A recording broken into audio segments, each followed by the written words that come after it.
Well, I was just watching your previous segment, and I thought that the framing there was a little off. So I've always appreciated coming on the show and you letting me get my viewpoints out.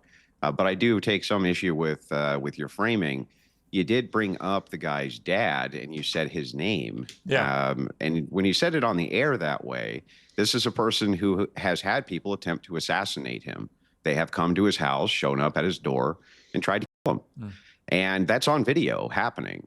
And so when you said the guy's name and then try to tie it into racism, I know that you know this, Piers, but the left broadly will do these harassment campaigns. These harassment campaigns are designed specifically to incite the violence of many of their mentally ill followers. Andrew, let me just say, that's what they do. Yeah, let me just say, if I had my time again, I wouldn't have said his father's name, but I would have still told the anecdote because I thought it was really important to Nick Fuentes. The anecdote's not the relevant part. But the anecdote is relevant. Yeah. The anecdote is relevant when he immediately tried to attack me for ambushing him with a story that he told himself on his show. I mean, look, if I told a story like that... But that's not what people are upset about. No, I understand. They weren't upset about the anecdote. They were upset that you specifically said the guy's name after Fuentes has had these assassination attempts on him. To be clear, if I had my time again, wouldn't have said his father's name, notwithstanding the fact you can find it in 2 seconds on the internet. Right? So it's not like it's not difficult to find. But I do think it's important that anecdote, to me, was potentially very relevant to why Nick Fuentes is the way he is about racism, for example, because he was telling a story that cannot be construed, Andrew, any other way than his father was directing them away from restaurants because of his racist views about the people that go in them or run them.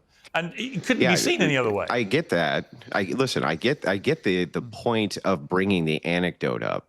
But that wasn't what looked to me like what was making these guys so angry, was not the anecdote itself, but the fact that you said the guy's name, referenced it as his dad, and then, this guy's had assassination attempts. Yeah, but the story was him telling the story. By the way, hang on. And a lot of the first assassination attempt happened because of the "Your Body, My Choice" thing that he put that tweet out, and people began doxing his address and his family's name, and that's why they showed up to kill him. So the guy's grievance there, I think, is legitimate. Yeah, but I think it's important that his grievance wasn't just that I named his father, which, again, is a matter of public record. You can find it anywhere, although I wouldn't have said it if I had my time again, because I don't want to attack his family for the sake of attacking his family.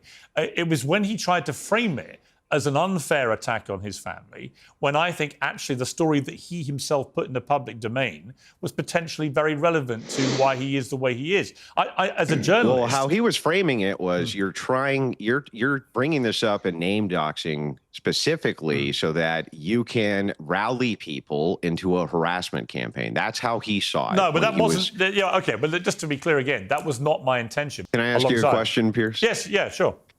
I would like to dive into... I didn't generalize. Well, let Andrew come in. Let Andrew come in. Okay. There was a part of the interview where you were very combative and you said you haven't even been laid and you're a virgin. This guy's a Roman Catholic. Right. Isn't he supposed to be a virgin until he's married? Isn't that part of your guys' faith? To be fair to him, that is. I was brought up a Catholic. I'm not a particularly devout Catholic. I disagree with a lot of the church's teachings. But you do agree that Catholics are supposed to remain chaste until marriage, right? The strict interpretation from the Catholic Church about that is you should. So how come he didn't get? Shouldn't he get credit for that? Well, the idea that he's kind of staying within the confines of his religious beliefs. I have no problem, but he also... Or he can't get any action. But he also self-identifies as an incel, which is more problematic. Here's what Mark just said. You see what I mean? Like, he can't get any action. The guy is rich as shit, and he's a good-looking guy. He could get action if he wanted it, Mark. And by the way, hang on, Mark. I agree with you, Andrew. I'm just teasing. Just let me finish your point. I agree with you. I'm just teasing. What I'm saying to you, though, is that, yeah, of course he could.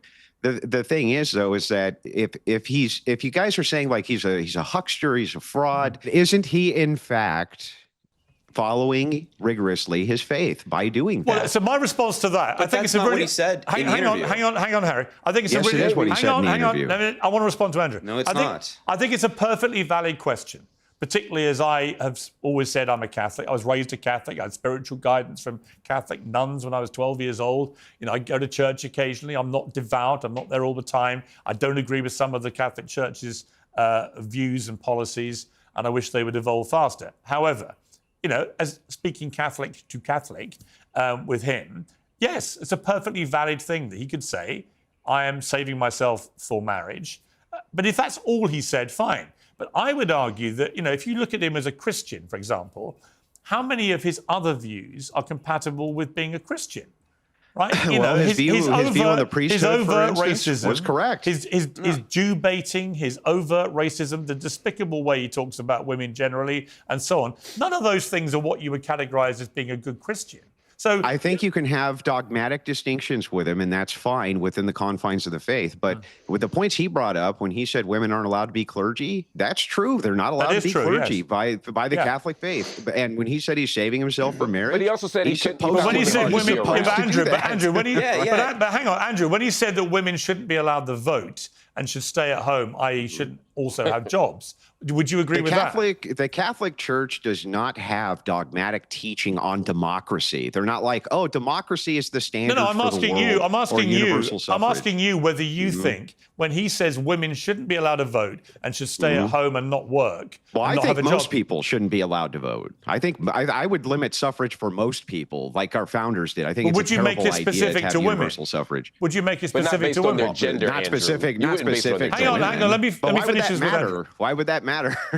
Well, because I do think if you say limit voting, yes. I do think after they've waged a 100-year war, for women's equal rights, to then remove one of the wrenching building blocks of that, which is what the suffragettes fought for, the right to vote. I think if you remove that... Oh, come on. That whole movement was totally astroturf. That's one. And well, two, it won them the right let's to just vote. point this out. There's a good argument from a Christian perspective to make that the husband, the head of the household, should be the one voting. Within his dogma, that would make sense. So there is a Christian case that you could make for that the head of household, the wife, right now, what goes on in Christian households is that the wife is just doubling the vote of the man, right? So this is not against the purview of Fuentes, and it doesn't even sound particularly misogynistic to me. Okay, the 19th Amendment.